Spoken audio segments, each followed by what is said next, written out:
Okay, first item on the agenda is that we need to approve the agenda.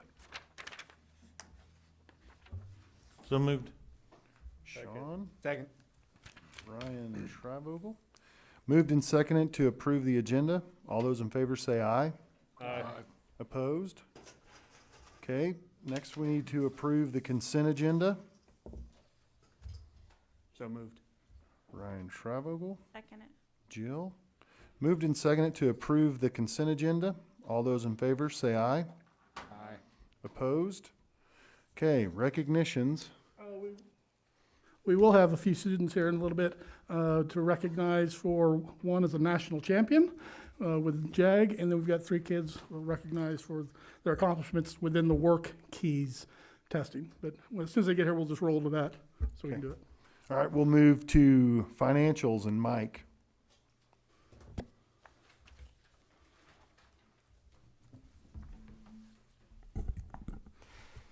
Okay, on page 1, nothing really to point out.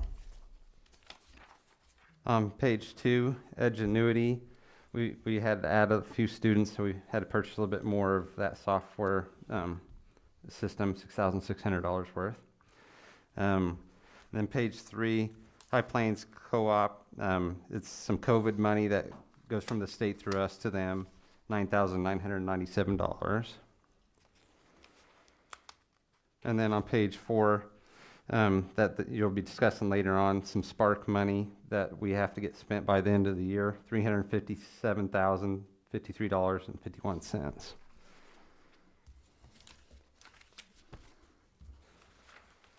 So total warrants is $593,196.48 this month.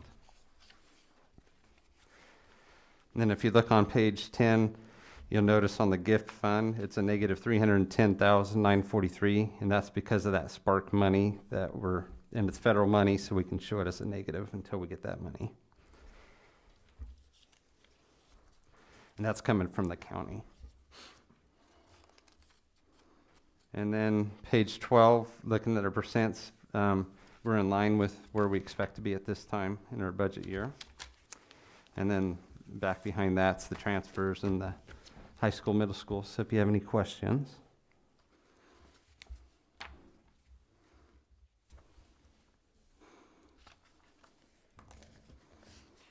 If nobody has any questions, I'll entertain a motion to approve the financials at $593,196.48. Mr. Ryan Ruda, approve. Second. Was that Curtis? Yeah. Been moved and seconded to approve the financials. All those in favor say aye. Aye. Opposed?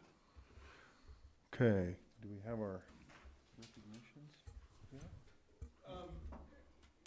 Ms. Jimenez, our national champion, she actually went to the wrong building. And then I think I was communicating with Ms. Johnson's, our work keys kids. We had some conflicting times. One email told them 7 o'clock, one email told them 6 o'clock. So they may be showing up at different times. Okay, all right. Okay. No public patron concerns, so we will move to administrative reports and Dr. Myers. All right, a couple, 4 or 5 things to talk to you about tonight. As the semester has gone on, we've become more sophisticated and more knowledgeable in everything related to COVID. Specifically, though, what I want to talk to you about tonight is, as you well know, at the beginning of the year, we allowed families to choose to go remote if they thought it fit their family's needs, to go to remote instead of coming to brick and mortar. Well, of course, throughout the year, we're continually working on serving that student population as well as possible. At the same time, looking at all the data and recognizing, what's the reality. So the principals had pinpointed several families or students who were having difficulties with it, just not keeping up. So they've made personal phone calls to all the different remote students who are on that list, if you will. This happened in early December, or late November, early December. And basically giving the families an opportunity, the kids the opportunity, get going, get caught up. Otherwise, you're gonna have to come back to brick and mortar. And so feel pretty good about the efforts that have been taking place. And I'm hoping, as the needs are still there, they feel the need to be at home, that they will have responded properly. appropriately so that their grades will, and their learning will take place. So the jury is out on that yet to see what happens, but just important for you to know, we're looking at the kids individually to see how they are doing in that environment. Long term, as far as I'm concerned, post-COVID period, part of my vision is having remote learning as a piece of what we do. And so what we're trying to do is define the characteristics of the students and the families and the teachers and everybody where the remote environment works. Just flat out, as a kid myself, no way in the world could I have done well in a virtual setting. My wife, on the other hand, no big deal. She'd have done really well. So, but it's individual learning styles and just basically where we are in our maturation. So that is taking place. Number 2, you know about the Keisha ruling, but I want to go ahead and put it out there so it's over the airways.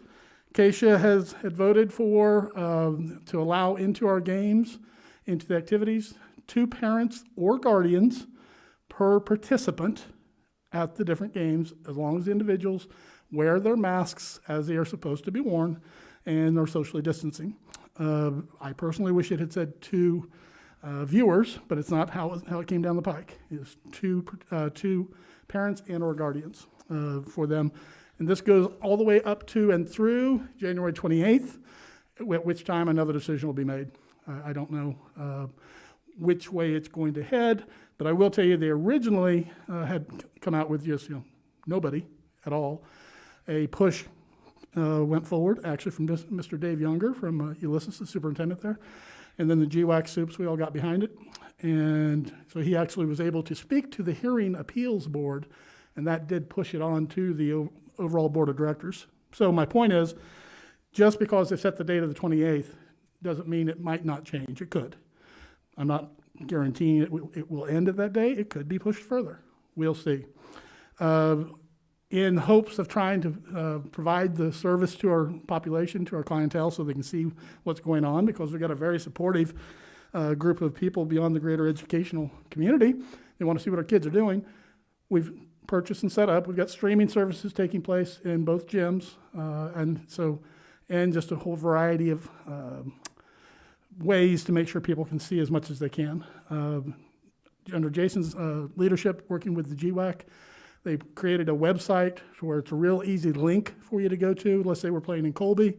You go to that website, click on it, and you can see you can tap into their streaming services, any one of the GWAC schools. So that's a little, doing the best we can to provide the opportunities for everybody to get into it. It is important to mention that the Keisha dog has very sharp teeth, because somebody can say, well, Scott, I don't care about these rules. We're going to the games. They have the authority and the power and the responsibility. They could just forfeit your entire season if they chose to do that. And you say, so what? No, we won't tell anybody. Nobody's going to tell on us. Not about to believe that.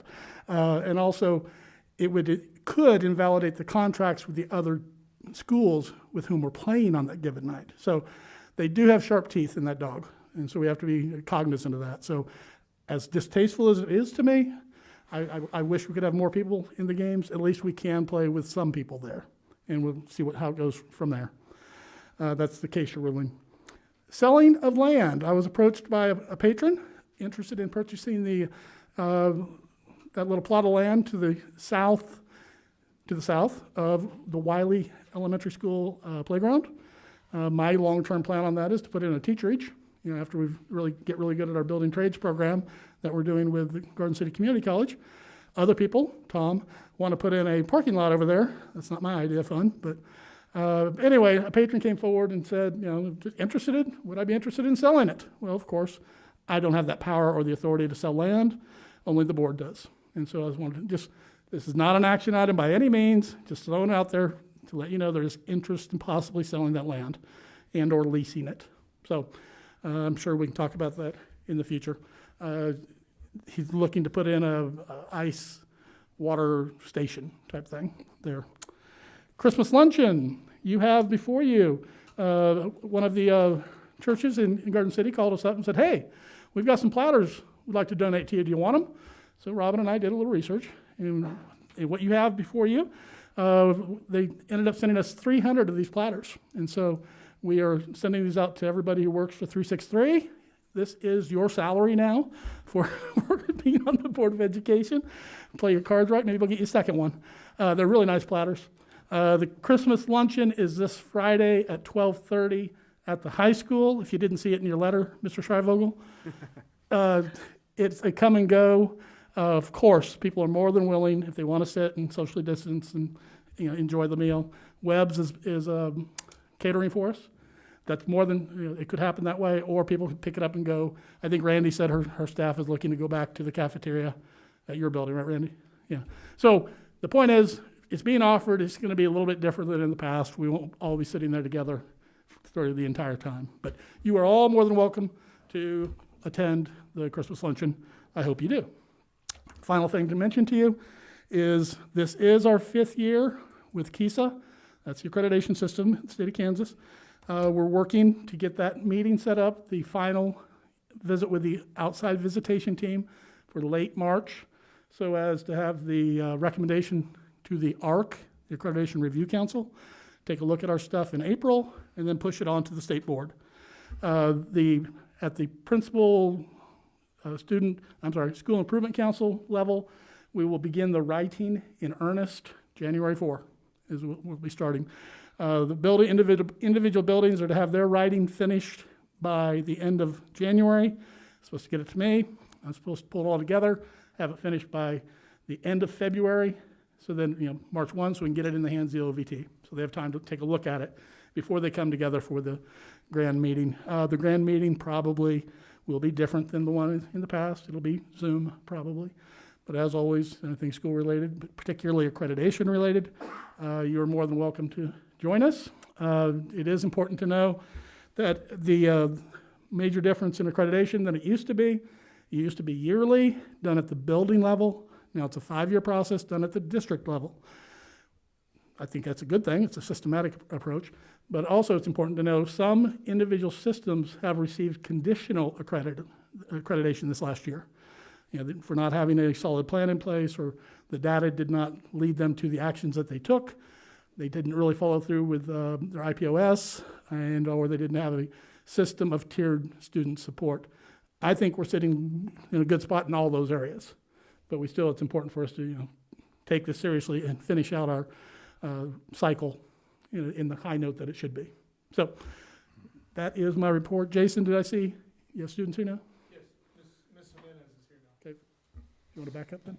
Yep. Okay, Mr. Johnson's going to introduce to you all this is a really cool thing, a national champion from Holcomb High School.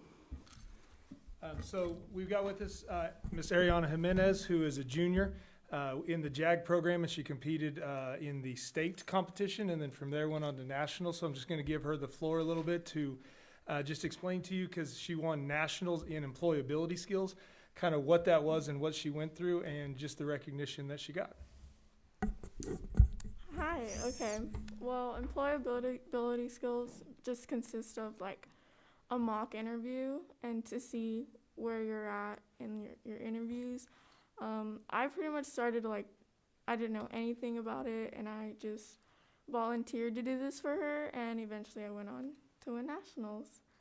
And this pretty much got me really prepared for future interviews in the real world. And at nationals, I competed against 400, I believe, across all of the United States. And for state, I won state too. That was about 10 kids in all of the state. And then from before that, it was regionals. And there I got 2nd place. And this girl from Garden got 1st place. But yeah. And ever since regionals, it's just been up from there. It was all done virtually this year. Last year, if you remember, Jace Tweedy qualified for nationals and actually went to Washington, D.C. to compete in these. But due to COVID, this was all done virtually. So Blair Holiday also qualified for nationals, did not make the top 3 in her project-based learning opportunity, but they did that also during a virtual environment. So not only did she win nationals in an interview contest, but won nationals in an interview contest over Zoom. and took that prize pretty heavily. Out of the 8 competitions that JAG does nationally, Kansas won 4 of them. Wow. And Ariana was one of the 4 in the state of Kansas to win a national competition. So very proud of her and Miss Wickwar, who's volunteering to help us with the game stuff tonight. So very proud of both of them and the work that they put in. Any questions for her? First of all, just congratulations. Proud of you there. I know you put in a lot of work. Thank Talk you. to us a little bit. What were the steps you took to prepare from state to the national level as far as being able to be prepared in employability? Well, in state, you were just competing in a mock interview about a workshop, I believe, and you pretty much just prepare by asking yourself like real interview questions, and you didn't want to sound like you were reading off of a script, and like you just didn't want to be a robot in the interview, and you just had to let yourself be in the interview. And in nationals, that was like, it was really hard to try to find the right opening and how I was gonna like greet them, and I decided to greet them in Spanish, considering I'm bilingual. And they would ask you questions like, tell us more about yourself and like your skills, and that pretty much you just have to have memorized, so you don't have to have little notes or anything. And they just want you to be like yourself and not try to like be almost kind of like fake. And yeah. Is that all? Yeah, very impressive. Congratulations. Congratulations.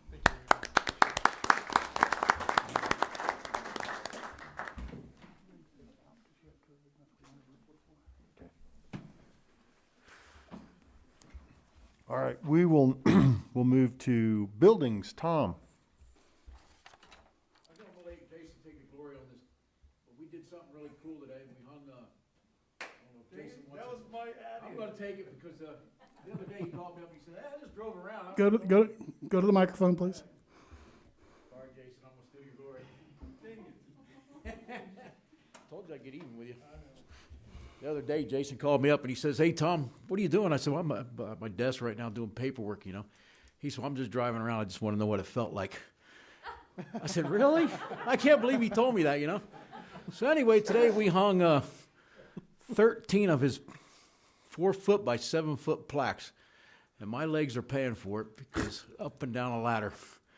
And I was going to let him take the glory and tell you all that, but next month I'll put it in my board report. But we got them all hung in one day, so I want to thank Lance and John on the grounds crew and Daniel up there at the middle school for helping me out. So that's all I have to add. Thanks, Tom. All right, we'll move to grounds. Nothing further? Nothing further. Okay, then we'll move to Sam, transportation.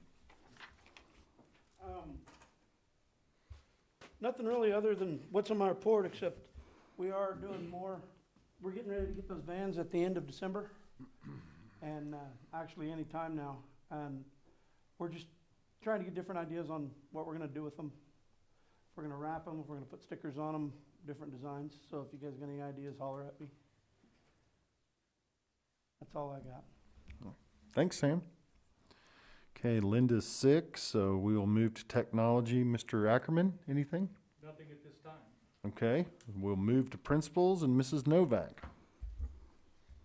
Okay, I'm gonna pass my phone around to show you a picture. Casey, you move that. So you can. My first grade class is working with Joel Mersman. Last year, they built a store. They worked with, Luke Cranston helped them build a store, and the plan was that they would sell things this year at the store. They would earn bucks in their classroom for behavior, and then they would spend their bucks on items in the store. Well, with COVID, we weren't able to finish that. So what they've done is they're having a t-shirt design contest, and the kids in the classroom have come up with the final 4 designs. These are designs by the students in the first grade. Joel made a large banner And it's hung in the hallway by the first grade, and we're voting on them now. Amy put on Facebook, so we have a lot of parents that are voting. And the money that they'll make, Joel will make the shirts at a minimal cost. They'll charge a couple of dollars extra and make some money, and they'll use that money for products for their store. So we're hoping late spring we can open the store. Emmy Novak and I are going to work on that, and then try to bring the kids together, at least so the second graders who designed it last year can get some enjoyment out of it before they move over to third grade. Okay? Thank you. All right, we'll move to Mrs. Tyne.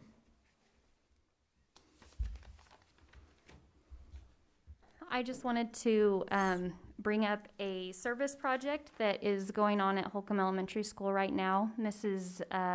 Sanders and Mrs. Tidwell worked together to organize a school-wide project in which kids are making ornaments and making cards, and they are recording virtual carols that will be sent to the nursing homes in the area, and Mrs. Sanders is delivering those. So that's been a really neat way for just our whole school to come together. I will put some of those presentations and things that went out to the kids in my board report next month, once everything's completed, with some pictures so you guys can see what that's like. Thank you. All right, Mr. Helton.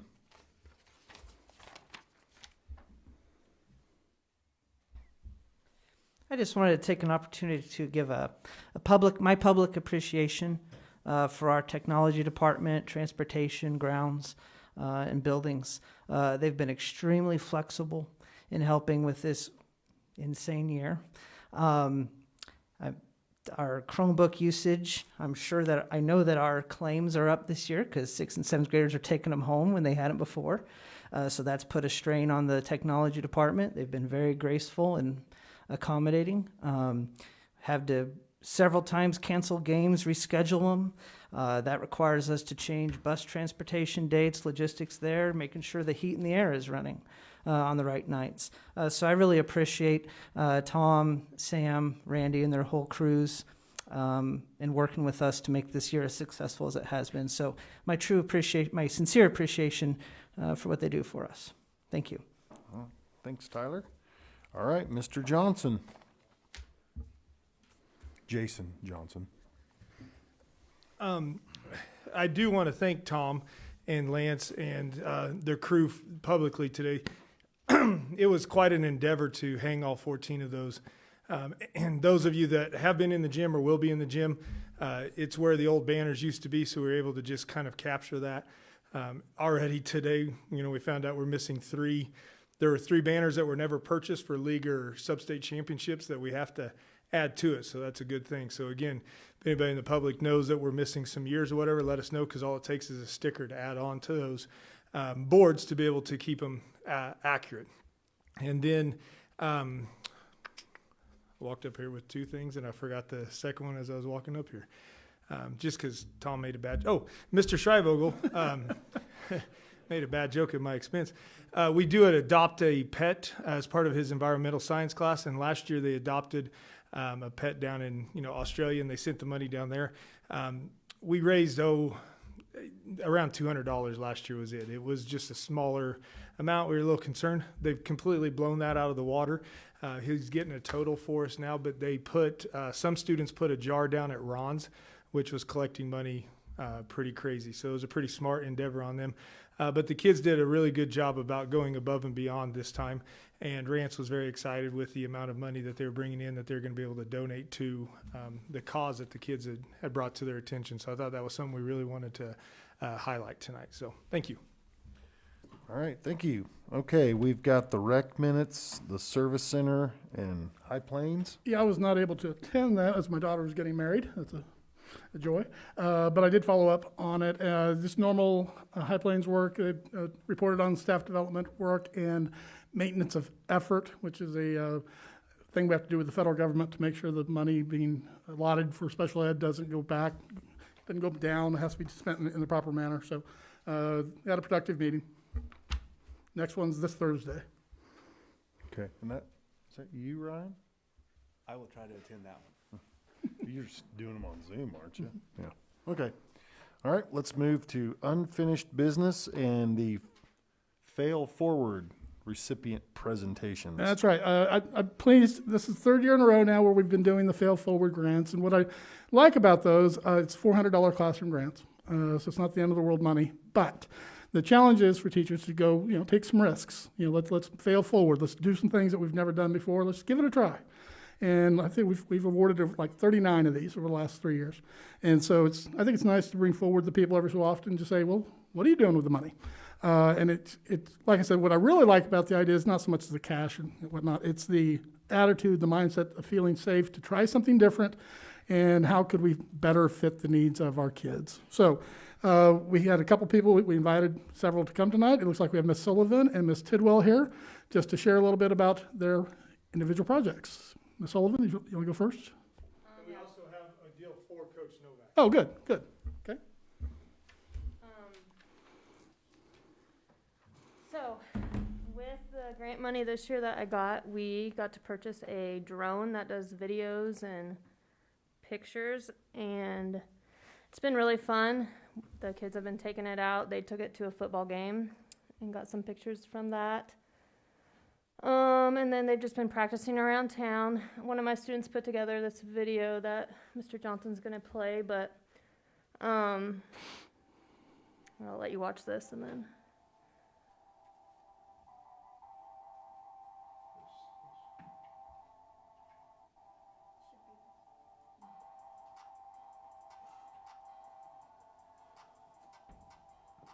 So that was after the first snow. They took it out right by the high school. It goes up to about 300 feet.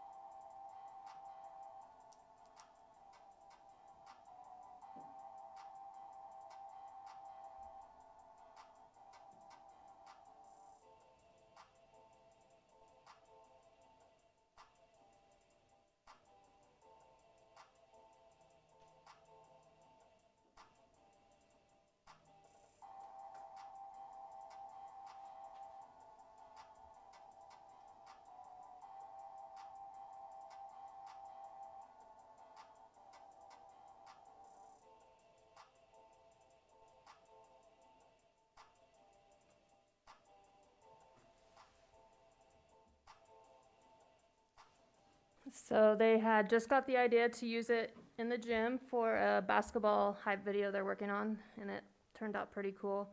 The yearbook class wanted to put a map on the cover of the yearbook this year, and so we got to thinking, let's try using the drone and get actual pictures of the town for the map instead of recreating one from Google. So we're still working on that. Hopefully it'll work out, but I'm excited to see what else they come up with, and it's been fun. Jerry, and I hate to put you on the spot, but if I were king of the world, what program do I want in Holcomb, Kansas in the next 5 years? Get to the mic so you can say it. Competitive drone racing. The drone pilot program, that is the future. We are missing the boat if we don't have a drone program. We need to have one. So I appreciate your efforts in this. Yes, I'm excited about it. They love doing it, and it's been fun. We were going to have the kids here to fly it for you tonight, but I guess basketball trumps board meetings. So. And one is sick. Yes, and I have a sick one. So they have to spend a few days learning how to maneuver the drone? Yeah, they pick it up really quickly. They went out and came back and had all sorts of shots, but yeah, they're still trying to teach me how to work it, so. Just real quick, publicly, not related to this, I just want to extend appreciation. I know your department's been taxed with all activities, since we don't have spectators, whether that's band, choir, athletics, and just a public acknowledgement for the work that you and your students are doing. Thank you. It's been interesting, but we're making it. Thank you. Thank Counselor. you. And then I'll step in for Mr. Novak real quick. As this grant process process came out, he had just seen a YouTube video on this game. It's called Chook Ball, and it's just a very different take on what you would think of handball. And so he wrote a grant for it, and so we've got a little video of our kids playing Chook Ball. We didn't think bringing it in would be the best thing either. You could be all sports, I guess. Well, Yeah. So there's a net, and it's a small kind of handball. You throw it against the angled net, and if you don't catch it, it's a point for the other team, and you play to 11. And there's a little, you can see a little half circle with the spots. You have to throw it from outside of there, and the ball has to land outside of that spot to count as a point. So this is the advanced PE class playing this. They played it in health too. And that's a pretty, I mean, that net has a lot of tension to it, so it kicks that ball pretty far if you throw it hard.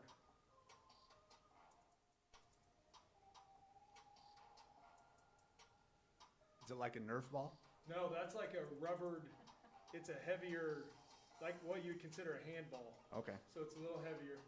It gives the kids an opportunity to play a different game, another, kind of hand-eye coordination throwing game that's not your typical dodgeball or football or maybe, frisbee or something. It's just a different game for them to play. Can anybody throw the ball at the net? Uh-huh. And it doesn't, there's not a certain end that's yours. You can throw it at any end. And the points are if it drops. If it hits the ground, it's a point. If I catch it, Right. play on. So the video they got, this is pretty big in Europe, and so they have like professional leagues and stuff and play it. You remember on the grant submission, looking at the video is pretty competitive. It's pretty cool. Of course, all they want to do is throw it as hard as they can, not thinking about any strategy. There you go. Thank you. All right, now third teacher here tonight to share with us is Miss Tidwell.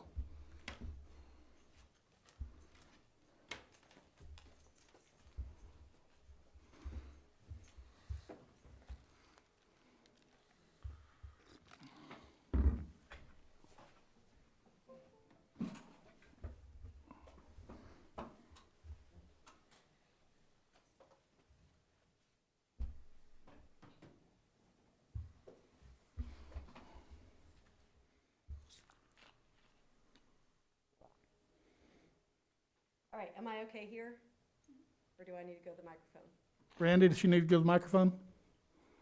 I'm just kind of stuck. You can use this one. Will it reach? Yeah. I'll move back, okay. So I'm Debbie Tidwell. I teach elementary music, and again, there should be a bingo card with the number of people that say, because of COVID. So because of COVID, of course, a lot of my activities were limited. And so when the Fail Forward grant came out, two things given the limited nature of some of my normal activities, first and foremost singing, and due to the fact that the elementary kids don't have a designated art class, although the elementary teachers do so many art activities, it's, it almost not missing. And so I wrote my Fail Forward grant for that purpose. So we started out with, they designed their own ukulele, so that's just kind of our beginning project there. So they designed one, and then I had some old scrapbook paper, and so they started cutting them out and framed them for us. These are some examples of our Christmas card project. So we did some painting. And Randy walked in while we were painting, and I think I only had one drop of paint on the carpet, so I was pretty impressed with that. Okay, so I just basically gave him 3 designs, let him go. This was probably more of a crafty project for this one and less about kind of more specific art designs. But we're just trying to let the kids get some creativity in there and have some, experience with those, with doing art.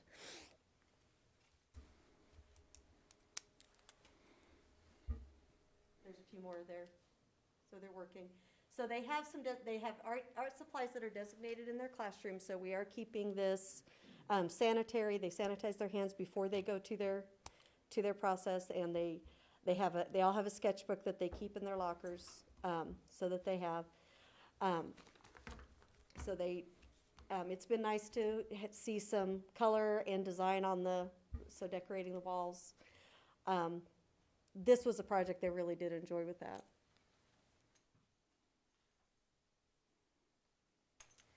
So the main focus was to get some the elements of art in them so that they could go into middle school art class and have a foundation, so that is similar to what I try to do in music, so that they can go into a middle school music class and have a good foundation so that that middle school teacher can then take them and move them forward and not feel like they're starting from day one. And so we started with some sketching, and we did some shading skills, and we're using, the supplies that we had on hand, and so we did shading with our finger, we did some shading with tissues. The candy cane picture wasn't something that we did in class, so they do some directed art drawings, but I was really pleased that they transferred some shading skills to a directed art drawing, and so the point of this is for them to be able to take skills and then transfer them to other places. And so, it seems like a little thing, but I was pretty tickled about that.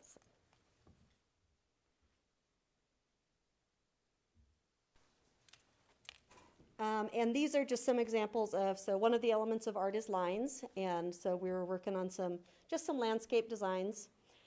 Some of them copied, the one in the middle is pretty mimics a sample that we used, and then the two on the outside are just what they take it. So we're trying to balance between teaching them the skills, giving them the foundation of the elements of art, but also letting them feel free to use their creativity. So that kind of wraps up what we're doing, and it's been a nice dovetail into music. We were able to, the last thing I have to show you is just some things that we put down to second grade that coincided with our Christmas concert, and we connected the lyrics to one of the songs we're doing at a Christmas concert, and so these pictures will be included in that concert video when that gets posted.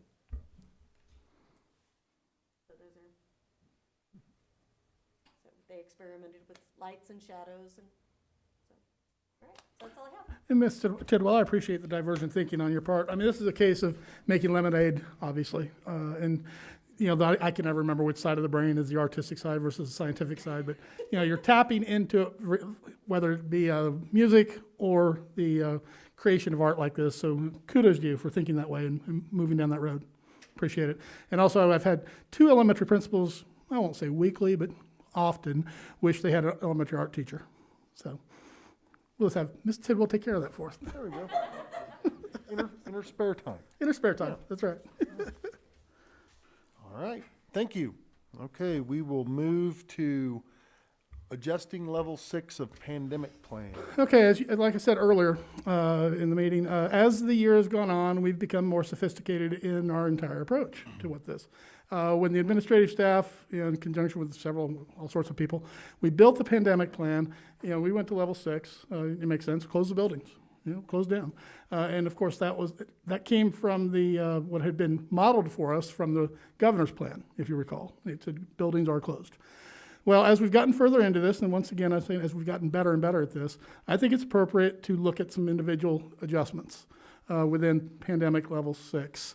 Now, keep in mind, we've never been above level 4, but we have made all the plans for level 5. We're ready to roll. Always looking at that second or third iceberg out there. I'm not predicting a level 6 anytime soon, but it's important for us to deal with it before it's a crisis, basically. Currently, at level 6, the buildings are shut down, and everything else that goes with school is shut down besides remote learning. That's what it means, okay? So having looked at this and really trying to picking the dirt out of the pepper, come up with a couple adjustments that make sense to me at least, okay? And I've worked with Colleen Drees, our county health official, on this, and she is supportive, she said. First one is to eliminate the taking of temperatures. That's a vestibule of the old emergency order from the governor. It disappears in our plan and then comes back in level 6. Well, it's kind of chop logic in that if our current level 6 has nobody in the buildings, well, whose temperature are we taking? There's nobody there. First I'd say let's remove the temperature taking. Number two is keep the buildings open for the individual teachers. If we're on remote learning, and if they want to come and teach from their classroom, so be it. If they'd rather do it from home, okay. Our current plan does not allow them to come into the classroom. I personally would do much better as a remote teacher from my classroom. There's something about the ceremony of putting on my tie and going into the classroom and all my stuff is there. Once again, our current plan says, nope, you can't do that. Now, I'm not saying we'd force anybody to. We'd give them the option. We'd talk to the people and say, if you think you'd work better from here, come on in. Think you'd better work from home? Because, a lot of our teachers have kids, so it might make sense for them to be. So we'll make it fit the needs of the individual teacher as long as she is doing their job. But we need to change the plan to allow that to occur. The next one has to do with specific students. And the next two adjustments would only come into play if we go to level 6 because of some factor that has nothing to do with kids. So let's say the entire central office is at home with COVID. Well, you can probably still have school, but all the cooks are out. All right, so we don't have any cooks. So we go to level 6, okay? That's not in the student body. And so it makes sense to me if we have individual kids who are at risk and through our experiences in the spring, kind of lost them, bring them in. Let them come in a limited basis, wearing masks, we're socially distanced, doing everything we're already pretty darn good at. Let them come in to get the one-on-one help that we want to provide. I've got we won't use names, but individual stories of students who really, really, really want to be here. And they need to be here. They had basically fallen off the radar for us last April and May, but now they're doing okay because they need that in-person connection. So this adjustment would allow that. It wouldn't be like bring everybody in. Wouldn't be that case at all. It'd be the kids who basically have an at-risk plan is who it would be. But I don't want to just limit it to that either. It could just be, for whatever reason, we think an individual student would be best coming in. And the last one has to do with activities. Once again, if the student body has the cases of COVID have led us to level 6 because of the student body, that's different. It makes sense. Shut down the activities. But if it's all because of all the bus drivers are sick or in quarantine, it has nothing to do with the student body. And in times of crisis, my personal orientation is keep things as normal as possible. Keeping the activities going is the normal as possible approach to this. As I said earlier, I stepped out and took the phone call from Ms. Tree. She's a busy person. She called me back right before the meeting started. She said, oh yeah, I can support that. Let's give it a try. And then, of course, I did explain to her, we're not going to be doing this like, picking cherries.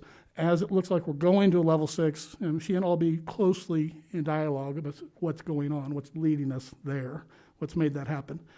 One last thing to talk about before I answer any questions you might ask is, it is possible. We're at level 4, right? It's feasible for us to skip over level 5 and go straight to level 6. It could happen just because of the various factors that come into play.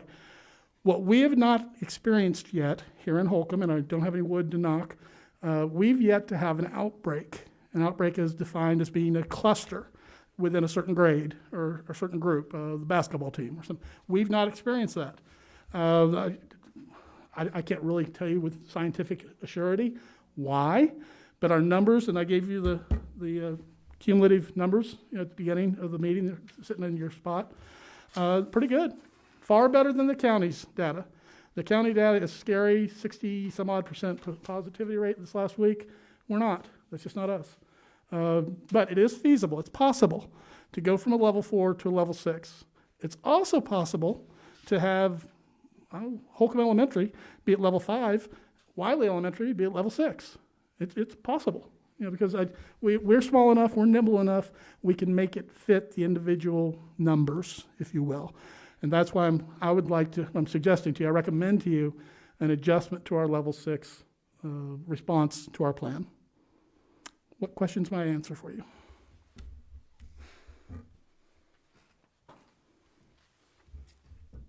Dr. Myers, do you have an idea on, the limit of kids that you might be willing to bring in? Yeah, when we were talking to the admin team and I were talking through that, I had high school in my mind, okay? And I was thinking 20, something in that ballpark. Less than 10% of the student population. We wouldn't want to bring in 50, because, two factors here. three factors. It's not just for everybody. It's for the ones who really think it's necessary. We also have to have the teachers there. And remember, if we allow them to work from home, we're there. And we have to be able to keep people distanced. It doesn't make sense to me to put 50 in the gym and 50 in the auditorium and 50 in the high school, in the library. So it would be strategic. So it would be on teacher recommendation or principal recommendation? The variety of data points that come together, yes. I mean, we look at socio-emotional data. Jerry leads our at-risk team approaches. We have individual students on individual plans of study. I'm sorry, IEPs. Frankly, if we really get good at the individual plans of study, we would know even more. And we're getting better at it. And we're only 2 years into it. That this student needs to be face-to-face with somebody. He or she does fine when they're in face-to-face, but they go away. They just, for whatever reason, it could be personality, it could be home life, it could be the magic between that teacher and that kid. They really need to be there. But we would want to be real careful not to overrun the system. Also, in talking to the principals, who then talking to the teachers, as a general rule, if we go to level 5 or we go to level 6, we'll look to do that for 2 weeks at a time. We don't want to be popping back and forth. That doesn't mean we might not. I mean, I don't know how, but all of a sudden we'd all get healed in a given day and come back in. But the message I've received is, set the sights and go do it. Reevaluate, come back in. But like I said, never would have thought early on that we literally could be facing. The sophomore class could be at level 6, but not the freshman class. Now, I don't see me doing that, but the numbers could lead that way. I mean, because as we get better and better at diagnosing or gathering the data and interpreting the data. So. Thank you. Mm-hmm. Knowing that the executive order has expired there as far as with the temperatures, I mean, is there any, in the conversations you've had with Finney County Health and with Colleen, any concerns about the removal and not taking that extra cautionary step? No. And it doesn't mean we couldn't do it. We could do it, but right now it's dictated to do it. And like I said, it's kind of silly because our current plan, as we speak right now, nobody's in the building. And yet the current plan says take temperatures of the people in the building. Well, there's nobody in the building. So if we make But with the way I right. understand that there would be students or could be employees in the buildings. Could be, yeah. And I think Ryan, I mean, once again, we're small enough. We know everybody's middle name. It's just one of several data points now. The temperature is. It's not, from what I know, not that kind of doctor. The research on it is not as people thought it was early on. By gum, that's the key factor. Now there's literally 26 different reasons, or what's the word I'm looking for? Yeah, thank you. Conditions or signs that you might have COVID. So. Mm-hmm.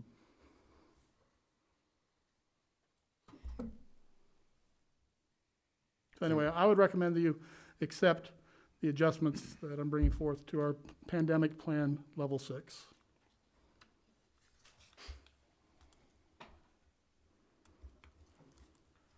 Ryan Root is so moved. I'll second it. Ryan Shriver. Been moved and seconded to approve the adjustments to the level 6 of the pandemic plan as presented. All those in favor say aye. Aye. Opposed? All right, let's move to Spark 1 and 2 technology purchases. All right, Randy, come on up to the table, will you please, sir? This is all nothing but good news, but it's hurry up and wait and rush at the end. If you'll recall, we've been working on the Spark money since July, okay? And the timelines and the different points where we're supposed to make different kinds of purchases. I'm going to try to do this in the most easily followed way, but it's just confusing unto itself. Item 1, which was Spark Phase 1, you have a handout before you that I marked. It says Item 1. It is for the purchase of Chromebooks. You already made this purchase months ago, but CDW, our supplier, couldn't fulfill it. They said, no, we can't do it. And so we weren't getting anything. Well, this money has to be out the door by the end of this month. Otherwise, we have to send it back. We don't want to do that. So Randy has gone around and gotten this new specs, new bids, rather, on to spend the same $182,000 on Chromebooks because their need is still there.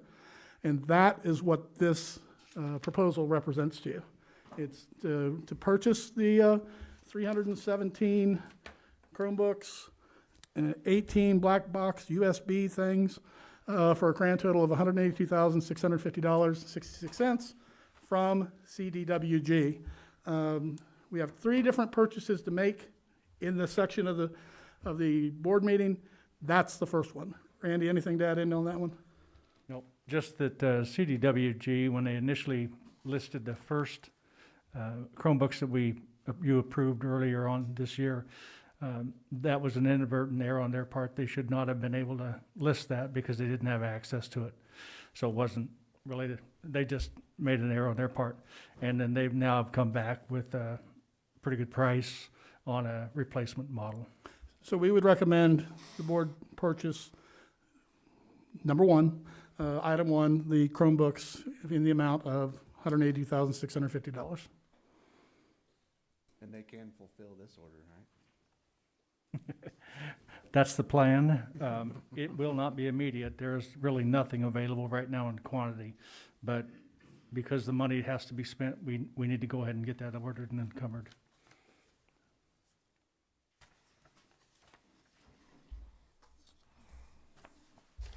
I'll make the motion to spend the $182,650 on the new Chromebooks. Okay. Ryan Shrivogel and Curtis moved and seconded to approve the item 1 purchase of Chromebooks. All those in favor say aye. Aye. Opposed? Okay. Okay, item 2. When we went in to submit phase 2 of Spark, there were 2 programs, program 1 and program 3. We got awarded phase 2, program 3. And at that time, we heard nothing about phase 2, program 1.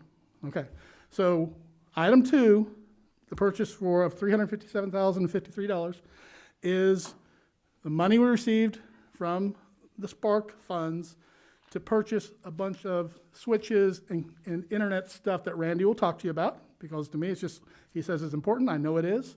And so this represents the funding from Spark, Phase 2, Program 3, a series of switches and whatnot. Randy, could you fill in some details on that, please? Yeah, basically this purchase will be to replace network switches and wireless access points within the district that are basically about 5 and 6 years old. We're due to be replaced this year or last year anyway, and so this is very timely for us, and it's all stuff items that we need going forward. This will allow us to be fairly forward. It moves our wireless access level to the most current level of Wi-Fi 6. The Chromebooks will be the same format, so we'll offer much better throughput for the students and staff. And this gets us way ahead for several years to come.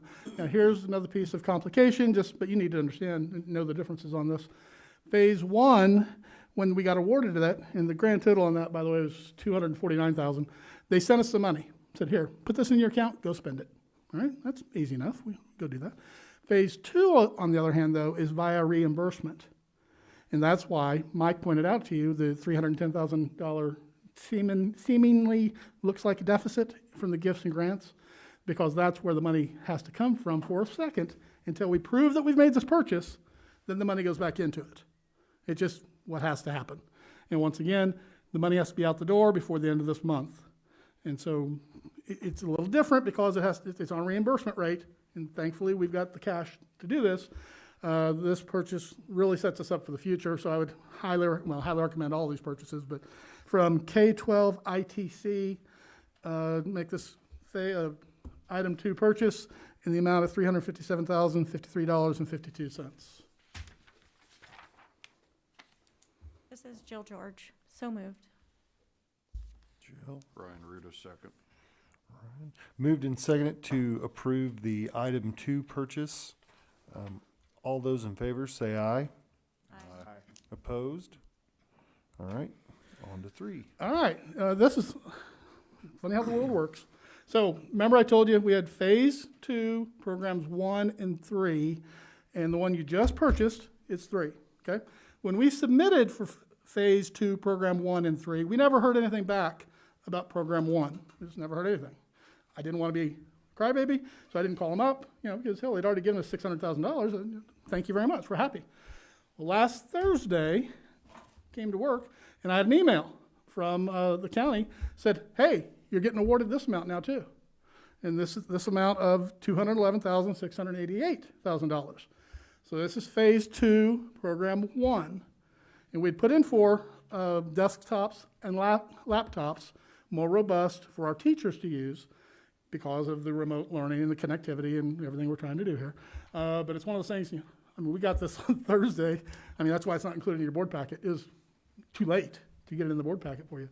Randy's worked very hard, and I'm sure he's pushed his people, his suppliers, because I said to him, I got to have this today by 1:30. So at 2 o'clock, he gave it to me, so that's a fail. But he produced the, and this is right in line with what we're trying to get anyway.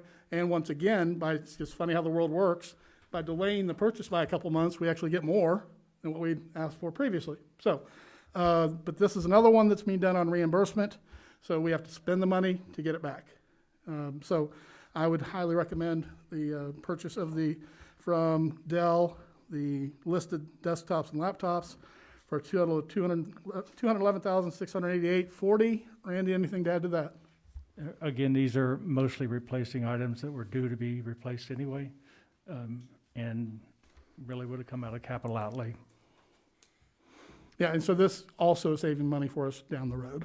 And a special thank you on behalf of, for myself to the district staff, Norma and Robin and Mike and Dr. Myers. They worked us extra hard too to get this accomplished in a timely manner. I was gonna say the kudos go to the people Randy mentioned, sans me. I just sit around and say we need this, but they wouldn't put the work together. So, and this is it's not easy pickings. You think, well, it's easy to spend $211,000. Not really. When you have a timeline, you're trying to get it done.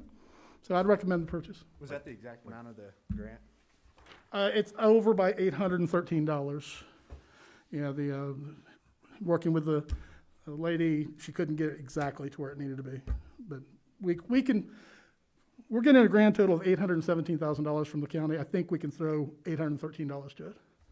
That's just me. Agreed. I'll recommend we spend the $211,688. Second it. Okay, it's Ryan and Jill. Moved and seconded to approve the item 3. All those in favor say aye. Aye. Opposed? All right.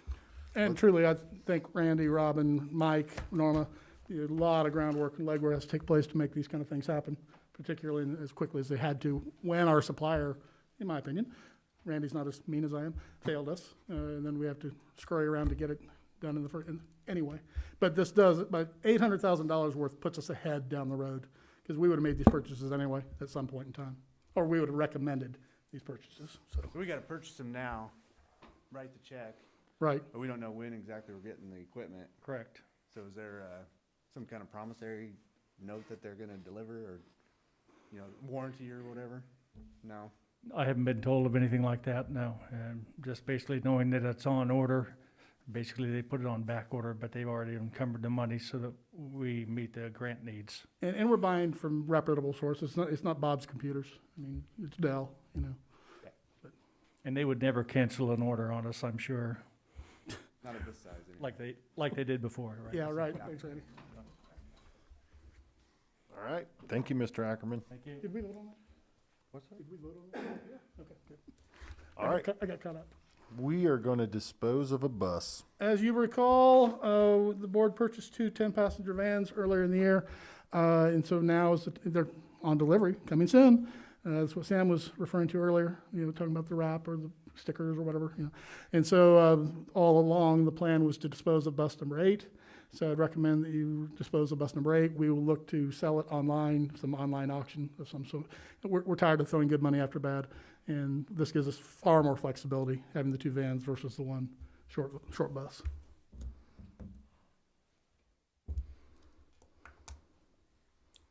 Ryan Ruda, so moved. Second it. Jill? It's been moved and seconded to dispose of bus 8 finally. All those in favor say aye.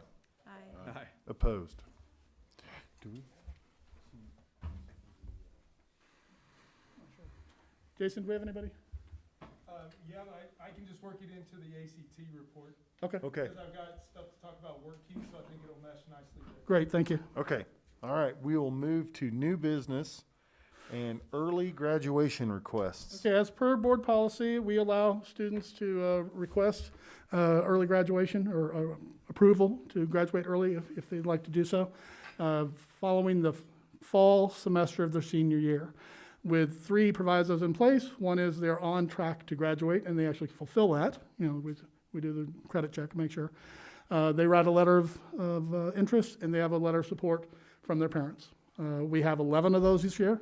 As I alluded to in my writing to you, I see this as a positive, frankly, in the fact that I think we're setting our people up to move forward to the next stage of life. And so if I were king of the world, besides having a drone program, would be aggressive in this area. You know, as the students are ready to move on, let's move on. But make sure they're really ready through the individual plans of study that we're working so hard to make as solid as we possibly can. So you have 11 requests to graduate early, and all of the 11 meet the criteria as set by the board. I would recommend you approve all 11.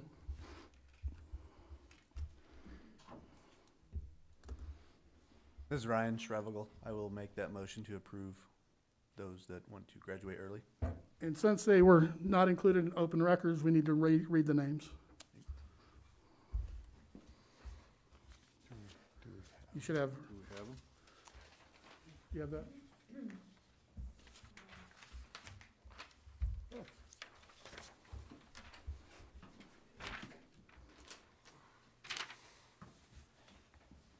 And the students are Nicholas Sanchez, Megan Hartley, Ethan Corby, Anna Macias, Jasmine Bagania, Elise Ortner, Nevada Sacieta, Mercedes Springston, Jesus Valdez, Nicholas Varner, and Kendrick Wallace. Second. Ryan Ruda. Been moved and seconded to approve the early graduation requests of the 11 students. All those in favor say aye. Aye. Opposed? All right, ACT work keys report. Okay, each year we have, we take the ACT, and the work keys is a piece of that, and the state sends out reports to every, I don't know about all the other states in our great republic, but in Kansas at least, they send out results to us. Ultimately, it'll be a 5-year report. Right now, we have 2 years worth of data. They renormed the test or something 2 years ago, so it's starting over. So anyway, Jason's here to walk you through some of the results of that, and at the same time, we'll celebrate the work keys accomplishment. So I do get the honor to speak to you tonight. Normally it would have been Mrs. Johnson, but she was attending a funeral of her uncle today, so she was unable to join us. So I'm sorry you get the JV team tonight to talk about ACT work. In February of 2020, of course, as we all know, the state is providing for juniors. All juniors across the state get one ACT test for free during their high school career. We opt to have all of our juniors test. Some schools choose not to. Some still just let the students self-select. But we are asking and requiring all of our students to test. So knowing that sometimes that plays into the impact of our overall scores, this is our scores from last year's juniors who are now seniors. We had a high score of 25. Our low score was 12. The average was 15.7 compared to the state average of 19.5. When we look at some of the core areas, again, in math, high was 26, low was 13. Our average was 15.9, which is, again, below the Kansas average. In English, our high was at 24 with a low of 8. The high school average was 14 with the Kansas average at 18. In science reasoning, we had a high of 26, a low of 10. The average was 16.6, which was our highest of the 4. With our Kansas average being at 19.8. And then again on reading, the high score we had out of our students was 29. The low score was 7. The HHS average was 15.8 with the Kansas average is 20. Again, we only tested 44 students last year in doing that, which was our smallest class that we've had come through. So again, numbers can skew one way quicker due to the smaller sample size than what we've kind of have done. So that's a little bit on last year's data. Some of the updates that we've had. We will be again taking the ACT this February, on February 23rd. All 11th grade students will take it. We will probably be approaching you in the next board meeting to start discussing the opportunity of maybe that day. We may be looking at only, depending on what learning level we're in. Again, that it takes if we're in a level 3 or 4, we may be asking to only have the juniors in person on February 23rd to take the test, so we can spread them out and have more room to take the testing. And then maybe have the other students as a remote learning day for the students that day. We're also looking at maybe the freshman pre-ACT being offered that day because we missed it in the fall due to coming back to school later. And then on February 24th, we'll be taking the work keys again for the 11th grade in doing that. Some of the national ACT updates, this is something that should be exciting for students, especially with our juniors.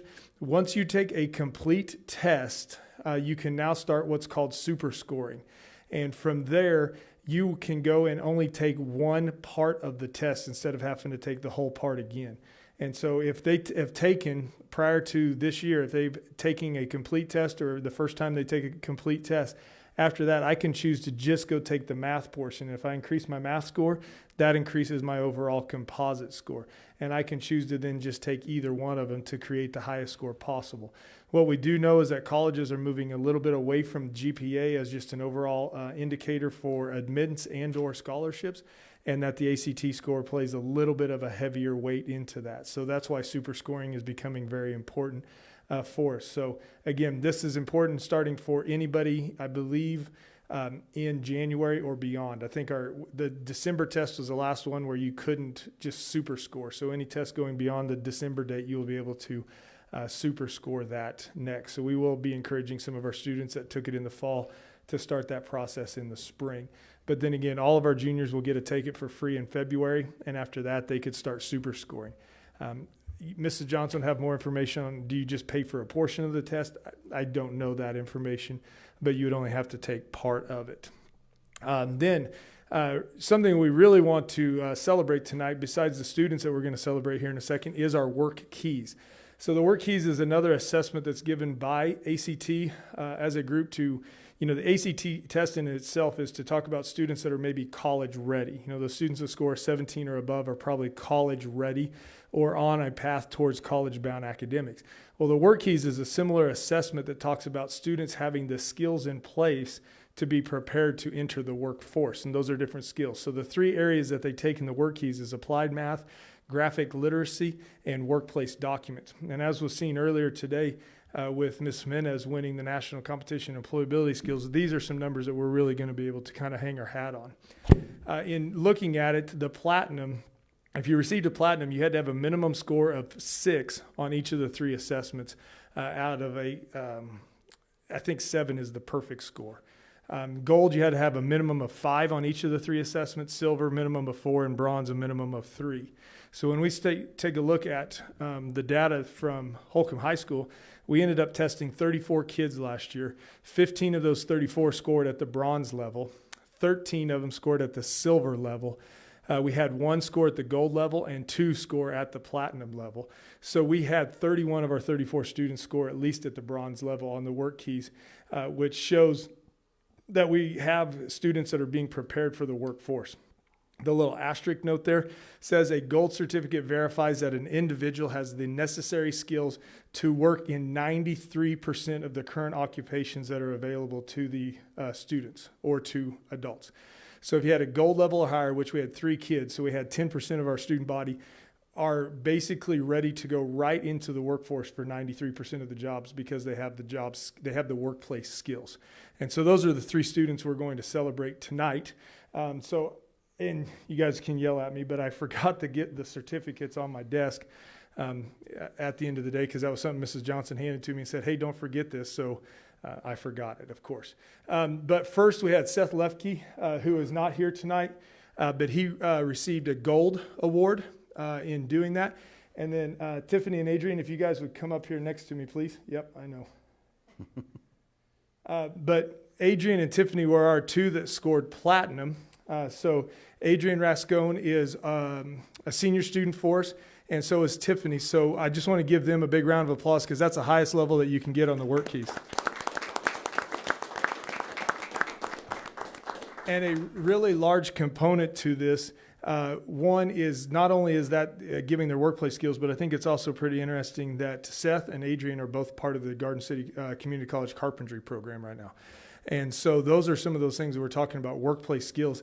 They had those skills. Now they're going into the carpentry program and is going to be able to have some of those certificates going right out. And Tiffany works a tremendous amount of hours at IHOP. And so if you're ever in there, she'll be able to hook you up with some free pancakes. But they have the great skills that are provided to be able to show when people know that they're hiring kids from Holcomb, they're hiring kids that have workplace skills ready to go. And I think that's been very evident tonight. So congratulations, guys. Thank you. Now I'll take any questions that you may have, and I'll answer them to the best of my ability. Jason, I had a few, and I may muddy the waters here as I walk through it there, but I guess, in looking at the ACT data, I mean, it's, I don't think it's any surprise. It's a little bit alarming there to see the significant decline that we've had, not only in the composite, but then each in the subject areas. So, I guess in looking at it there, one of the questions that I would like to have addressed is just, what are we doing to circumvent or work through that? The other side of that, as I'm taking a look at the executive summary, it's talking about the core curriculum, and particularly looking at the percentage of students that have taken the core curriculum has dropped from 20% in Holcomb down to 7% as far as taking that core curriculum. So I guess, as we're going forward, really taking a look at what it is we're doing to address not only the subject area decline, but also the core curriculum. And then kind of muddying the waters maybe, but ancillary to this, I have a lot of concerns as far as edgenuity. And I guess, when I talk about muddying the waters, I worry, as I think everybody does here, just the valid concerns of, when edgenuity was brought forward, a lot of that was meant to be not as a replacement for instruction, but a supplemental. And I fear that we're moving more towards this being used as a replacement for live instruction. So, as we see the declines that are going not only from this data, I think the concern that I have is what is it that we can do to address making sure that we have live instruction occurring, that we're not supplementing it, but then also is there test prep or is there things that we can be doing there to be moving the bar in the positive direction versus what it is we see right now? Okay, thank you. There's quite a few things there to address, so I'll try to do my best. And if I have to pull back to ask you to refresh my memory on the question. In terms of just the data for last year, I think we take each year as it is, and we kind of look at the statistical analysis of what that data is compared to what we see on a GPA level, what we've seen in a state assessment level, and things of those regards. The data was a little bit different, but it wasn't necessarily surprising. So it was a data that we were maybe anticipating there could be some decline in the overall average composite for last year's data.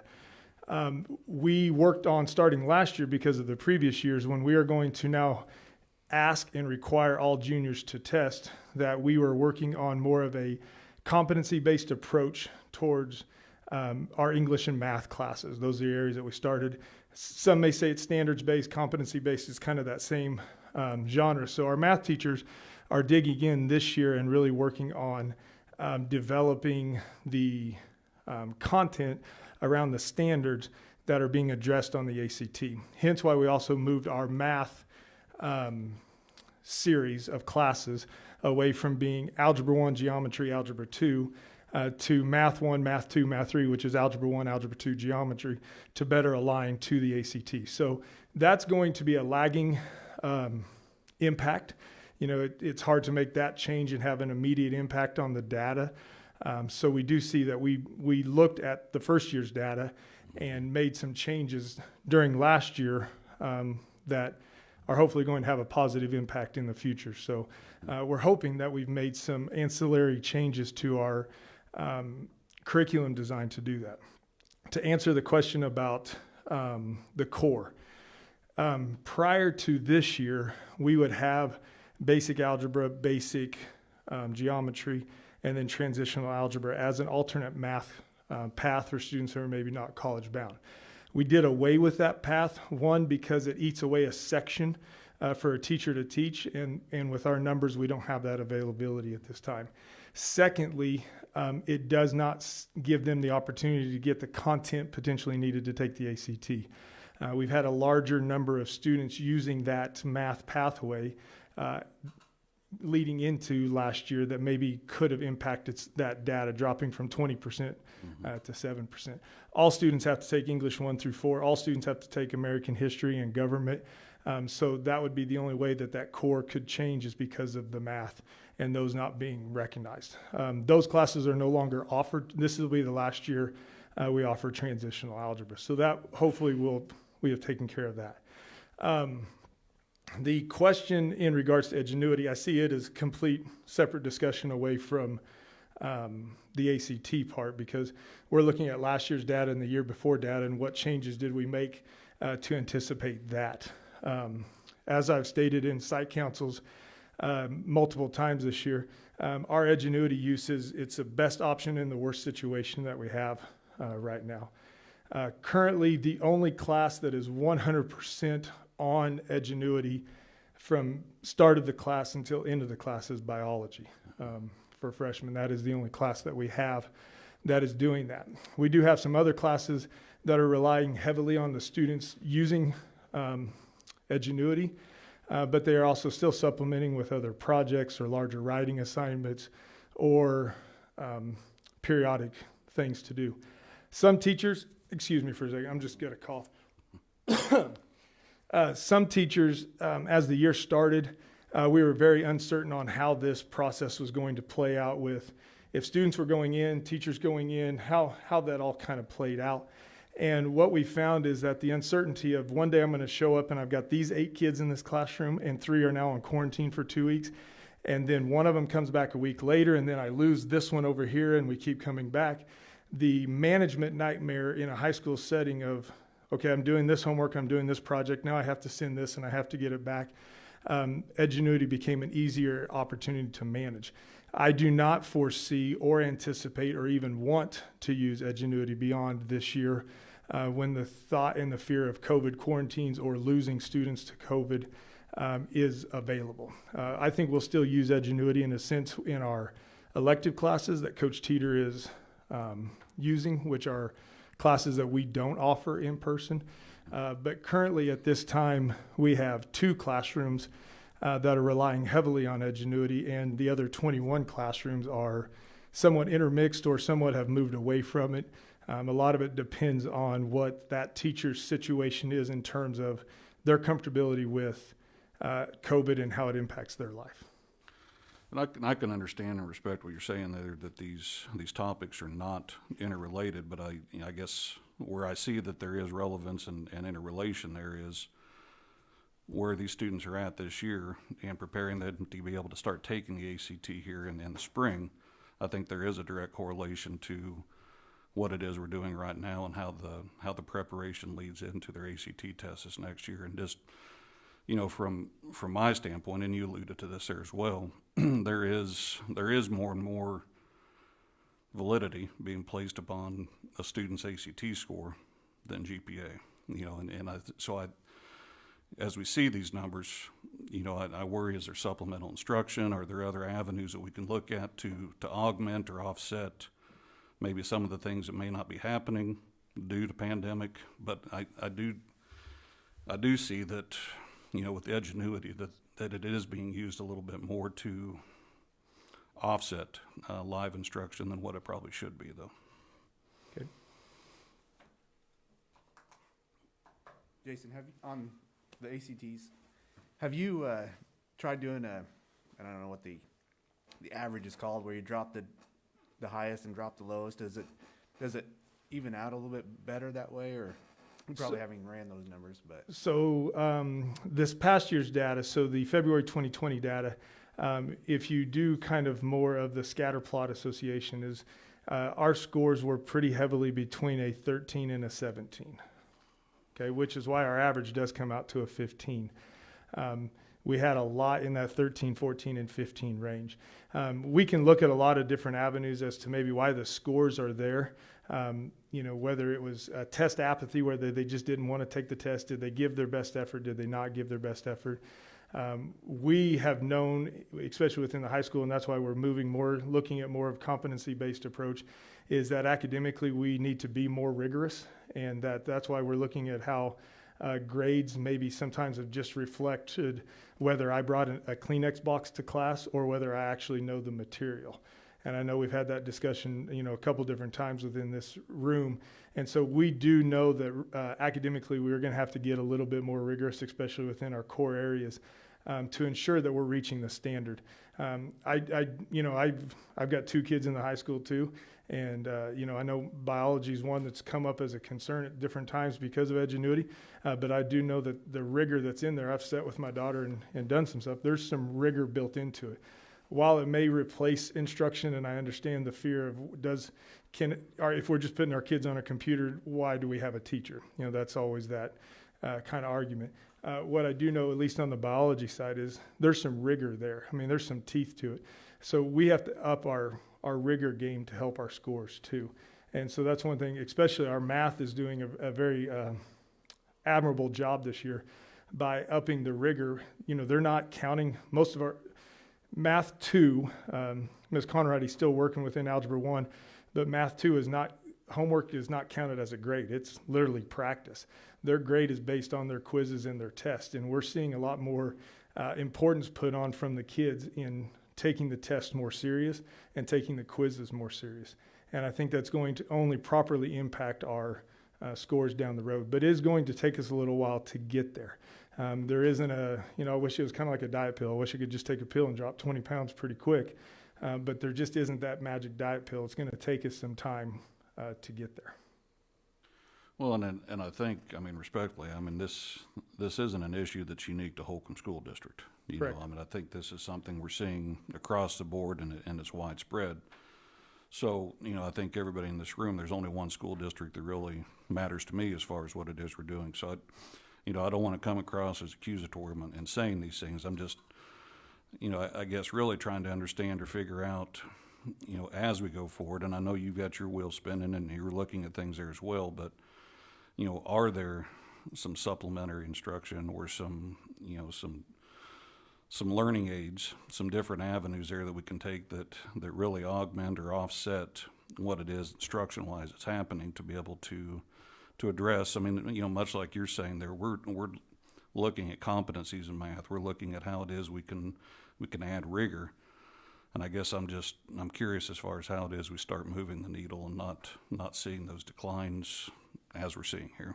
Are you referring like test-taking strategies or still the test-taking knowledge? strategies? Maybe it's ACT test prep, or maybe it's even a specific subject area, supplementary instruction before or after school. I think there's a lot of different models out there. I know we've looked at different kind of test prep options. Sometimes a one-size-fits-all, doesn't always hit and work. We have kind of coordinated last year with Garden City High on when they have a test prep, they invite our kids because the cost for us just to do it for 34 kids was a little bit tough. So we partnered with them. As our numbers grow, that may be something we can look at. I will say, this year our brains have been fogged by other things, not necessarily thinking about how do we test prep in some of those pieces. My son took it back in October. We wanted to take it back in April because everybody needs to have that first one. And then after the first one, you usually get better because you understand the strategies behind it and how to take it. A lot of times this is the first and only time that some kids take it, so it does have an impact on the score also that way. I think we are going to look at multiple things. I think we're just kind of trying to, again, work through the fog to see how we can get to the process to help. The super scoring is going to help because once you take it once, then you're going to be able to take just certain points. And from there, Mrs. Johnson will have, like, here is the math, work stuff you can work on math. Here's the, if you're weak in English, here's the English stuff that you can work on. But sometimes until we get that first score, it's going to be a little bit more difficult for us to pinpoint what a strength or a weakness is for some students. We're also now allowed to take the pre-ACT. Of course, that was supposed to happen right after Labor Day this year. Well, we didn't start school till right before, so we didn't feel comfortable doing it. So hopefully being able to take the pre-ACT on a more consistent basis will also help us with this. I also don't want to overreact then when we do have some good scores because there's going to be some of these dips. We need more data to see trends. Just like in COVID, you can't react to, oh, we only had 32 positive cases today. Oh, it's gone. And then the next day it's 170. We need a little bit more trend data over 4 to 5 years to give us some good impact on, are we moving or are we declining? I have a question. Yep.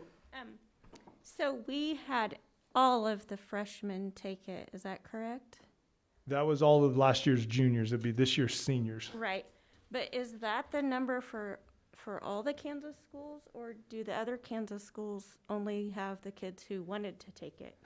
That is each school's choice. The state of Kansas have allotted money to pay for every junior to take it. I know in the GWAC, out of the 6 schools, of course, we didn't ask Cimarron last year because they weren't quite in the league yet. Out of the 6, there was only 2 of us that were requiring all juniors to take it. The other 4 were letting students still self-select or decide not to, or opt out or not take it. My thought was that just could skew our numbers a little bit. In a smaller class, it skews it harder. In a larger class, we're going to give 78 tests this year, over twice the amount. So, a cluster group at 13 or 14 may not move the average down if we also have a cluster group at 20 or 21. But in a smaller class, class-wise, the cluster can change that average quite heavily. You could jump and see an average of 17 or 18 this next year, but it's not necessarily something we did because of changing in curriculum. It's just the number of students taking it increases our chances to have more students on the higher end and some on the lower. Jason, it's been a few years since I took the ACT, so I don't really know how much it costs, but do you think if us as a school board said, hey, we will pay for you guys to take the test as many times as you want, up to a certain limit or something, do you think more students would take that test so they improve their scores? I think the ones that would, maybe not. There may be a half dozen kids that would say, I would probably take it again if you guys paid for it. And maybe we could look at a scholarship type application to do something along those lines. When we require all students to take it, we're going to have, 10 to 12 kids that are like, I don't care about the ACT. They're forcing me to take it. And so we're going to take it. We do want to use the ACT as a little bit of a reflection of what is our core curriculum. And that's part of why we are working more towards a competency-based approach, because we want those scores to be more reflective of what we're teaching in the classroom and not just something that we just hope kids can take. So yes, it may have an impact on some students. As for my son, he took it in October. He's going to take it again in February. He's going to take it in April, and he's going to take it in June again. How much does it cost? I'm not 100% sure Mrs. Johnson is roughly around 80. It's kind of 80, 85. But I do know, the state of Kansas covers the cost of testing one time for all juniors, and then there is also a fee waiver based on income there where it can be waived, or you can petition for it to be waived there as well. But it not a bad model as far as what you're talking about there either. Yeah, I prior to the state covering it, there's a lot of schools that were starting to move in that direction of covering the cost. And I think that's a positive step. I think if there's some kids that say, I won't be able to take it again unless someone else pays for it, maybe we could have a scholarship program available for them that way. Yeah. Well, I applaud the efforts and the work that's going into it there, and look forward to hearing other things coming forward. And it is, on the other topic there, as far as Edgenuity, it's reassuring to hear that that's not necessarily being looked at as a long-term tool. I think it's necessary in the times that we're in there right now. But I would just ask or urge there to make sure that we're not overlooking or seeing it being used more to the extreme as a replacement there. And the examples you've given there, it sounds like you're in there checking and you're looking at things. But just wanted to bring it up there as far as concerns that I've had brought to me and that I have. And I understand, and I'm living that as a dad also. It's just it's a finger in a broken dam right now, holding back the water until we can kind of get through this year. Once we feel more comfortable that we know the stability of the group of students and the stability of the teachers, we've always talked about that's the first thing that kind of ends up going away in doing that outside of biology. I mean, biology is what it is this year, and we're just kind of, it's what we had to do with chemistry, in the years past. So that's just kind of where we're at with biology right now. Yeah, they're thankless jobs. I appreciate the work. Thank you. Thank you, Jason. All right, we will move to capital projects. Okay, I'm looking for some feedback from the board. We've, over the last couple of years, finished up, several capital projects. And fiscally speaking, due to the good hard work within Spark World, it's created I don't want to say the word cushion, but the availability of funds over the next couple of years to address other capital projects. Okay, so it wasn't just for fun that we did the the Spark projects. This is not an exclusive list or exhaustive list by any means, but some items that have come forward over the last year and a half or so. I'm mentioning to you, and just like to have a conversation with you. I always look at this from two standpoints. One is student safety, and the other is educational opportunities that come out from under that. We're a school. It's supposed to be about educational opportunities, but we got to keep the kids safe.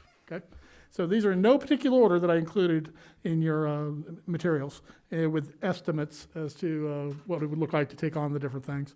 I had told you previously my goal for the year is to keep our expenditures and capital outlay under our revenue for the year. That leaves us roughly about $280,000 worth of good to use this year. And now there's more money available, but that's if we want to just continually live in the black. But knowing that we have offset expenses from technology for years to come, you can look at we can do this next year. You can do a variety of things we could do. Okay, so like I said, in no particular order. The baseball fence is falling down. It is not in good shape. We could do it in phases, or we can do it, $44,000. That is a student safety issue as far as I'm concerned. And there are booby traps out there if you go walk around the fence, if you're not careful. People fall. The farm is of interest. I think that it's an opportunity for us to really put our mark out there. It's project-based. It's K-12. We are an agricultural community. We had written for, didn't receive it, but written for a grant with the after-school program that was geared toward utilizing the farm. We have preliminary numbers on that, run about $277,000. The concession stand field house, it's more of just I'd say a want. But if there is an eyesore in the district, it's the concession stand bathroom area. Preliminary numbers, 180. The playgrounds, now depends on how you want to chip it away, it's $750,000. The latest quote we have, and this is just for the surface, by the way, and this is a safety factor. If we do the work, or if we figure out some way that somebody's got a backhoe or something, we do our own trenching, pull all the stuff out, then the cost of the materials that come forward, it's like $200,000 and some odd thousand. So it's far less. Now that's not a single stick of new equipment, by the way. But the only way I think we can really do the playgrounds is through phases. But that is a safety factor. Just a personal favorite, electronic marquee. That's just I wish we had one. The track. We have people coming in and looking at it. There are cracks. It's been addressed through the years. But the minute you get a crack, water gets in, it finds a way. The most destructive force in nature. We patched. Yeah. Yeah, 60, 70 grand. I have no doubt, and the first time you do it just leads to the next time, just because water finds a way. Jerry's having some groups come in and take a look at it. Of course, if we take it all the way down, we're talking 250 to 300,000, and then If there's a desire at all for turfing the football field, that's when you do it. You just do it all at once, because you're already, the major expense on that is the dirt work. Then, of course, you gotta buy all the other stuff too, but, and then there might be other projects that just didn't make their way onto this list.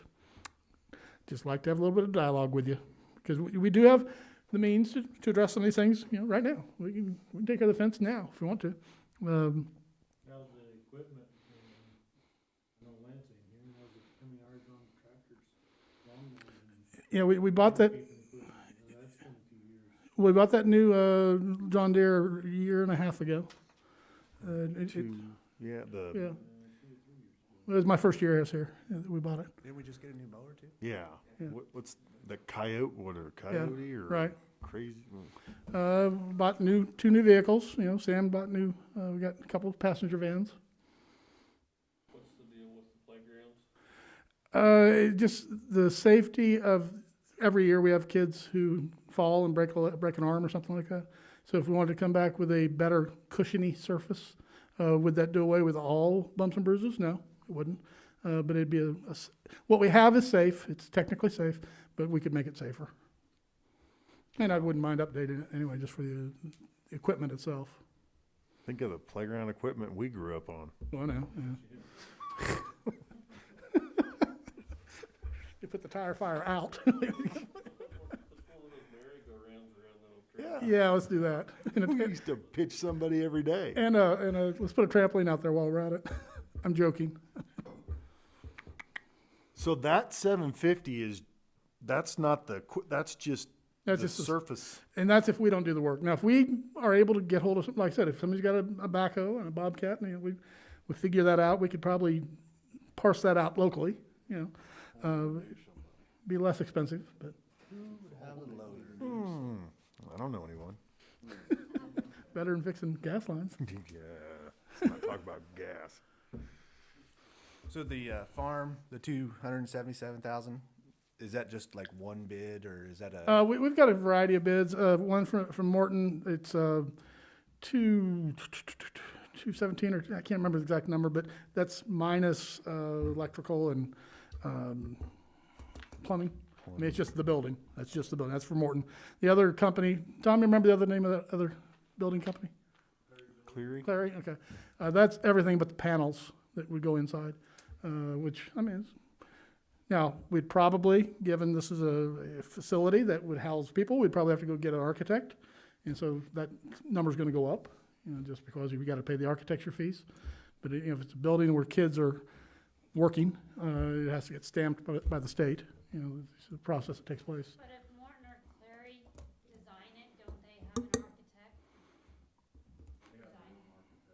They're an architect, so that should cover the cost in that. I don't know if that covered, I hate to step in line, but I don't know if that covered through state wise. Right. I mean, they take their architect designs to the city. The city would approve them, but I'm not sure how it works. And that's research yet to be done. I mean, it's just always a good idea to add in 20% if you're doing any kind of building whatsoever. We've learned through the years. Is that just the bare bones building that's not pinned or? It's not the panels. But Marcy's told me that she's working out a deal with the co-op CEO and a matching grant. Not a huge amount, but it's enough money to get some panels put together in there. We have a nice drawing. It's good looking. So what would her plan be as far as the kids who keep animals out there? Would they be housed in the barn, or they would be housed in the pens that are outside now? That's outside my realm. I'm a city boy. I'm sure she has a plan. We could have Marcy come here and talk to that. I just think that what's there now needs a ton of work. Absolutely. And right. if this isn't included in that, we probably need to take a look at that first. If that's not going to go away. I would think that would go away, what we have. This would replace that. And it's pretty, like I said, it's pretty nice drawings. Yeah. The road is horrible. Yeah, it is. Yeah, the road's not in good shape either. I think it'd be great to work on the farm project. I might be a little biased with that too, since I do where my kids house their animals there. Well, we are all about project-based learning, and I think and success skills, And if you show me anybody who's got to take care of livestock, that's a success skill, because you got to, what a friend of mine once taught me, the cows have to eat. And so every single day, you got to do some sort of work on it. So it's responsibility and dedication and all those things that I call success skills. So I can write the essay saying why that's an important project, but I can also write the essay that says you better buy some baseball field fence before it falls down. Well, and we better, I'm like you guys as far as the farm, but I think if we've got huge cracks in the track, I mean, we can't have a track meet if, I mean, so until we know fully where that's going to lead us. And Jerry, when are they coming out? We've had 2 different companies come out so far to give their preliminary look over and do some of their testing. We have yet to see any numbers coming back, but the initial prognosis is not good. They're saying that the asphalt that's on top of the concrete is crumbling away, and that's where your separation of your cracks are coming from. Sam Fisher from Fisher Tracks in Iowa is the one that was just out last week. He's the one that came in through and actually is the first one that built the track out here and said that the problem was we have asphalt over the top of concrete. And when concrete freezes and cracks and moves and stuff, it separates away, and then those eventually work its way back up to the asphalt. So the real fix is to actually tear the concrete out. They have a new thing now that they actually do suspended concrete over the top of an existing track, and it's a forever track. Mm-hmm. You don't ever have to go back and fix it because it's tension. There's tension cables that run across the top of the track, and they pour the concrete on top of that. So you don't ever get any of your movement into your like expansion joints that we have right now on the concrete. I just said, I'm not holding you to a number, but that sounds really expensive. Would you throw out some kind of number in the ballpark? And he said, I'll send you an email detailing every bit of it and but it sounds expensive to do a tension concrete track over the existing track. But the situation we're at, where in 2008 was the last time they came back out, they took the asphalt all the way back down to the concrete, redid that, repoured the asphalt. That was close to 200,000, I believe, when we looked at that back in 2008. And pretty much what we've been told by the track guys is every 10 to 12 years, you're gonna have to pay that much because of the setup that we have. The life of tracks, he says anyway, if you didn't have the asphalt on top of the concrete, life of a track's about 15 years anyway. But if you do the tension concrete, it's about a 50 to 60 year track.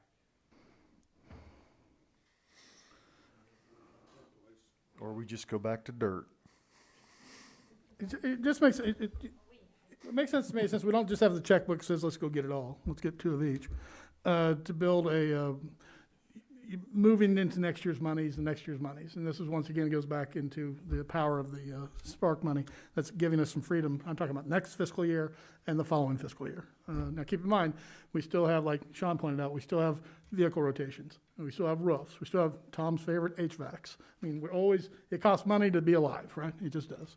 But we could knock off, well, like I said, the cheapest one on here, least expensive one, is electronic marquee. But it's not needed. I mean, I just want it. It's kind of cool. So we could knock off the baseball field one and build a plan toward the next several fiscal years to address, well, the 3 biggies are the farm, the playgrounds, and the track. And just have to see where the various numbers come in on those and say, okay, well, let's go to that one now.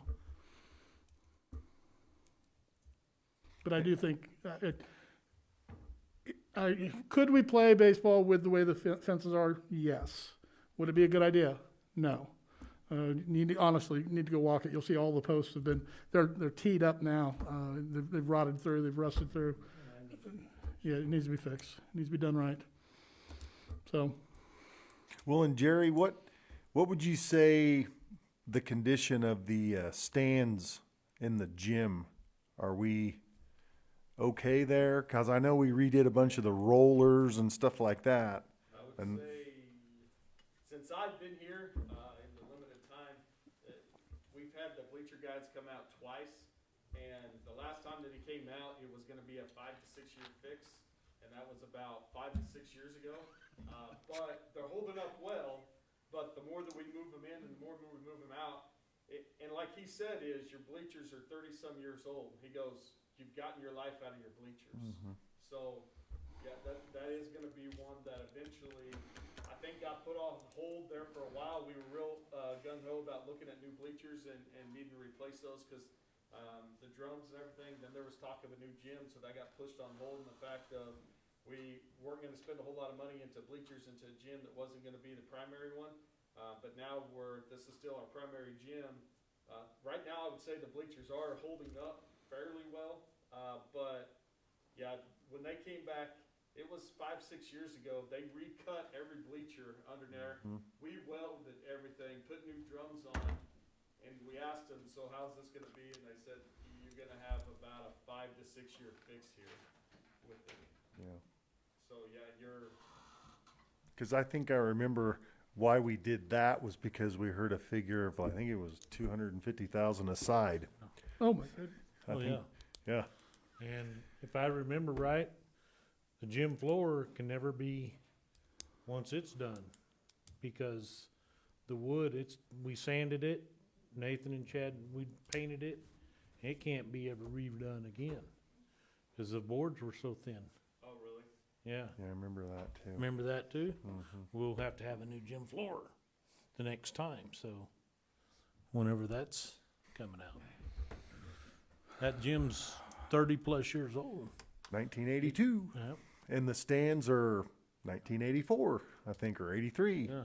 1984 was the number that I got. Yeah. Yeah. They put those bleachers that are in there now were put in there in 1984. Yeah, it's because they were never, that gym wasn't designed to be a competition gym when they built it. And then, your competition gym's over here and your high school's over there. And so they moved the stands in. So, Okay, well. yeah, that's old. I appreciate the conversation. I'm going to build a couple, 3, 4 approaches on this and bring them back to you. If they're going to be multiple year, is what they're going to be. Oh, yeah. And like I said, the variables that go into play on this are student safety, then that's first and foremost to me personally, then academic opportunities, but then we just have to. That's the third one. And sometimes you go and do we just have to before you even do the others because the gym floor falls apart. Well, we're lucky we've got other gyms, but, or if the track would totally heave, I guess we just wouldn't have any track meets, I guess, hosted here. So I'll look to put something together. It'll be a multiple year thing for you guys to tweak. Okay. Thank you. All right, let's move to donations. And maybe we'll take this total of $700 and throw it to the track. Now, We need more donations. now we're blessed in the fact we've got the greater educational community supports our district and continue to do so. So you have 3 different donations coming to you, one from Papa John's for HES, Finney County 4-H, a combination for food and for people who are suffering from COVID, and Sunflower Electric for $100. I would recommend for Wiley. I'd recommend that you accept the 3 donations that are being offered. This is Ryan. I recommend we accept the donations. Okay, Ryan, Second it. Jill. Moved and seconded to approve the 3 donations. All those in favor say aye. Aye. Aye. Opposed? All right, executive session, 45 minutes. Let's see. 45? Stand by it. Yep. Okay, I stand by it. okay. What do you say we go into executive session at 8 o'clock for 45 minutes? That's to include Dr. Myers The principals and all the principals, correct? as we need them. As we need them. Okay. So moved. Jill? Curtis. Moved and seconded to go into executive session for 45 minutes at 8 o'clock. All those in favor say aye. Aye. Aye. Opposed? All right.